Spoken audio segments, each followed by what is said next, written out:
Okay. All right, we're going to roll right into our next presentation, and I'll be doing that one. I'm Loretta Nichols, and I work with Sharon for the Pend Oreille County Noxious Weed Control Board. And I'm going to talk about some weed identification and the Aquatic Neighborhood Cost Share project that we have so they can get funding through us. So the main focus, of course, is flowering rush. You've heard a lot about flowering rush today, and some of my pictures are going to be similar to what you've seen at Sharon's, but unfortunately, maybe you'll be able to see some of her pictures that weren't showing up earlier today. So, of course, I want to just really point out how this one spreads by plant parts.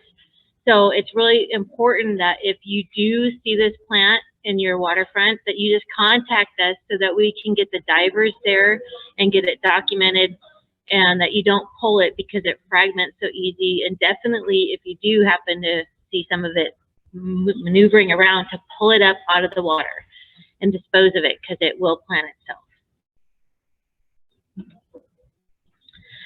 And then just some more pictures and how Sharon kind of talked about the coppery coloring of it, a closer look at the root system there. And there's some live plants that you can see that's standing up above the water.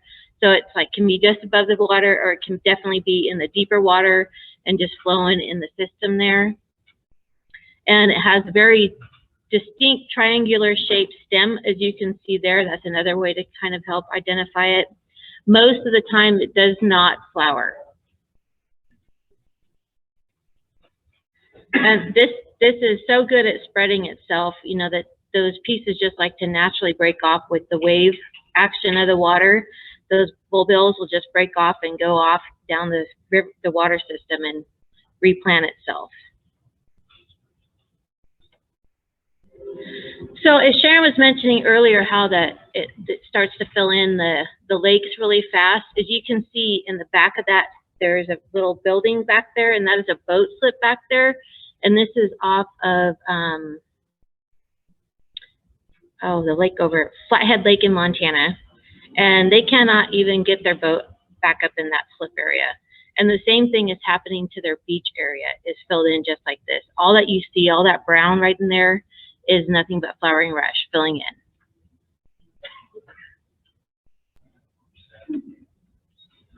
I'm going to move into, you've heard people talk about purple loosestrife. When we look at the plant, it has that spike-like flower. It can produce up to 2.5 million seeds that are all viable seeds. The leaves are narrow and they grow opposite of each other, and that can help you identify this plant. And it's like very pretty to this bright kind of purpley pink color to a lighter purple color when it blooms.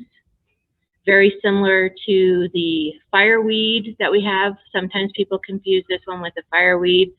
And then another one that gets confused with is the spirea. But you can always identify it by its stem. It has a very square stem. It can be like 4 to 6 sided. It's very octagon and very flat square-like stem to it. This one does spread by rhizomes and seed and vegetatively. So like the leaf parts can start a new plant. The flowers can start new plants. So we definitely want to, it's best to try and probably just treat this one with the herbicide. And as you can see how the picture below it is just filled in the wetland area there. And it makes it just like the flowering rush, it changes the habitat there, so that a lot of the native wildlife that wants to try and once live there is having a difficult time doing it. And just like the flowering rush changes the fish species that are going to be living in that area. It's kind of important about why we want to try and keep these out and keep our native plants in. Here's another one, garden loosestrife. It's a perennial too, with yellow flowers that cluster at the top. Let's see. This one has soft hairs along the stem and the leaves. It does reproduce by seed, not as aggressively as the purple loosestrife does, but it's also one vegetatively, so the plant parts will produce new plants.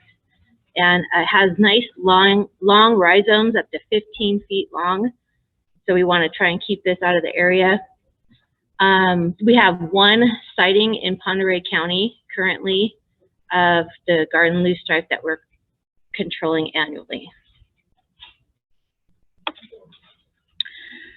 So here's some more pictures of the garden loosestrife where you can see like the leaf shape is kind of egg-shaped leaf. It's nice and wide compared to the purple loosestrife. And then you can see how it forms those thick, dense stands.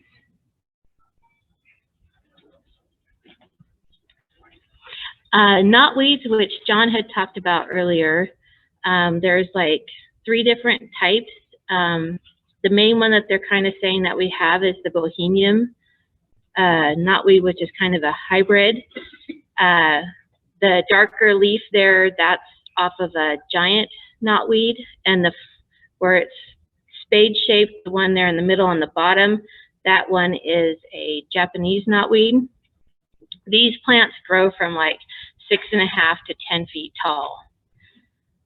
They spread really aggressively, also known as maybe a false bamboo. They have the hollow stems and nodes along the stems, and each one of those nodes can definitely start a new plant. Basically, the way these guys are keyed out is by looking at the back side of the leaf, and based on the type of hairs, if there is hair present, what type of hairs or what it looks like, is how these are keyed out. So it's kind of difficult because you sometimes need that magnifying glass to see some of that stuff. And then here's another picture of the giant knotweed to try and show you the big leaf to it. I set some sunglasses on there and took a picture. And as you can see that the power lines going through there, that is up to the power lines. Those are kind of a lower power line type deal, but it's the knotweed is just, that giant knotweed is up and in there.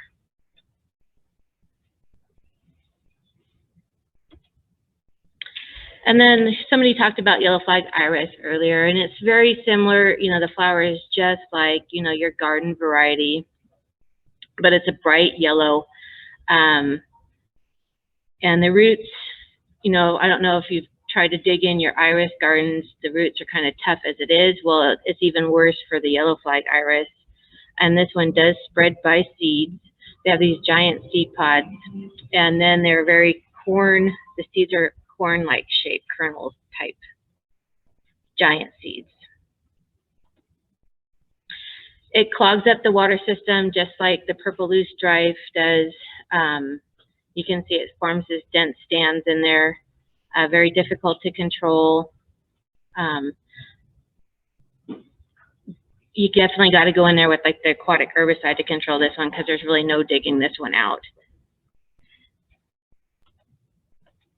Now I want to talk a little bit about our program that we have available for you guys for the Aquatic Neighborhood Cost Share funding. For those of you that live along the Pend Oreille River, we have funding that would help you choose to do some type of control for your aquatic weeds that are there. As you can see that there's, for individuals, it's up to $500 max reimbursement. And then for a group is $1,000. And this is all funding that's through PUD. And we have the applications on the table. And the report is attached to the applications that we'll need back at the end. And we need you to attach your invoices. And once we get that part, then we can get you reimbursed. But here's some of the management options that we have that you can do. Basically, almost any of the controls except for in-water herbicide application can be reimbursed by this program. So there's hand pulling options. You can hire the work out. You can have hire somebody to come run the hand tools for you, or you can hire a diver to come in. And then there's different types of tools too that are available. There's a bunch that you've probably already seen outside when Scott was given his talk. And then there's what's called sediment agitators, or there's bigger ones that are ones that, what's that? Can you speak up a little, please? Oh, sorry. Let's see if we can get this closer. Okay. So basically, and then when you do any of your manual control work, we want to pull out whatever your plant fragments, so you want something to skim them up or get them back out of the water, so you're not spreading the weeds either. So another option is you could do some bottom barrier installations. There's divers that do that specifically. There's the thing with the bottom barriers, though, is they have to be pulled up every year within that same season that they go down. So it's just like that season of control, and then you want to make sure that it gets settled in.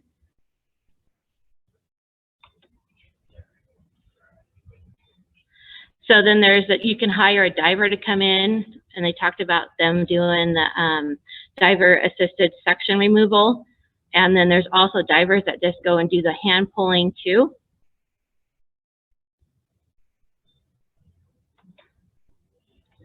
And then there's the automatic weed control units. There's like the lake groomer.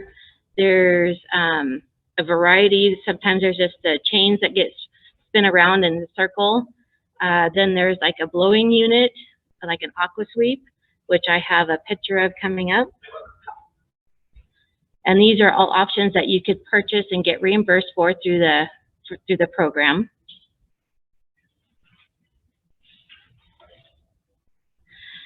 There's also, I wanted to mention that we have some biocontrols out there. We already have one that's in the water system. There's a native milfoil one, but it's not very effective. We do have the flowering rush biocontrol coming up in the near future. There's a couple agents that they're looking at, and they're hoping to reintroduce one into field testings in the United States here this next year. So that will be very beneficial if we can get that, because flowering rush is just so hard to control. And if you're going to be doing any control work manually and on your own, you need the little blue book, and that covers you, and that's kind of like your permit to be doing that control work. And it talks about how there's limited area that you can clear, and it talks about that in the blue book. So I got some before and after pictures of work that's been done in previous years. You can see, you know, the before and the after, and they just kind of scooped it up, and they did not leave it on the bank. That was just part of their process. Then they actually took it up off the beach there and piled it up.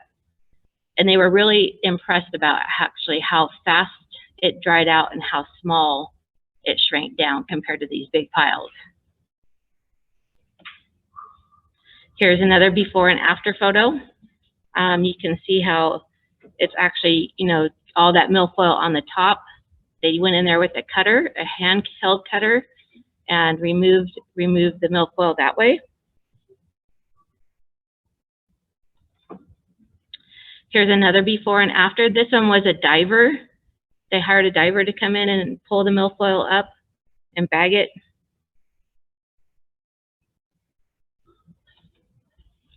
And then here's a picture of the Aquasweep. You can see it in motion. It kind of stirring up all the sediment on the bottom. But then after, when the sediment settles, you can see how it cleared out the milfoil and vegetation. When it does that, it's disrupting it all, and isn't that just moving it down? It's a matter of timing on this one. So it's a matter of kind of getting it when it's fairly small growth before it seeds, so then it just stirs it right up. Doesn't have really good time to really get into the roots dug into the sediment either.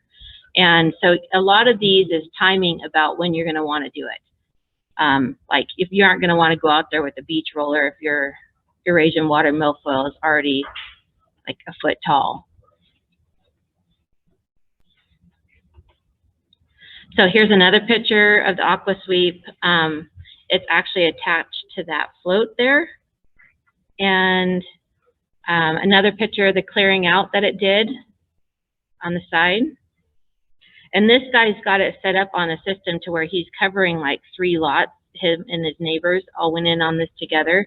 So there's 3 homes, and they just kind of just let it go down river, and then they'll pull it back up. And then that's how they're sharing that particular control method.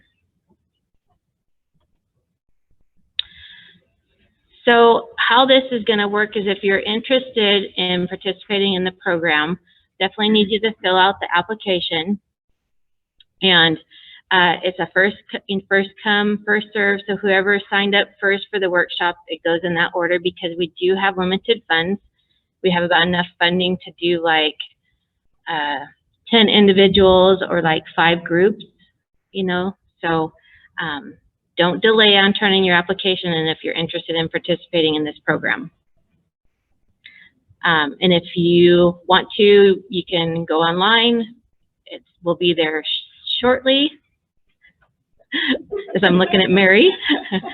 And if for some reason you can't find it and you need one sent to you, you can email me, lnichols@ponderay.org, and I will get you an application. So that's basically what I have today, and thank you.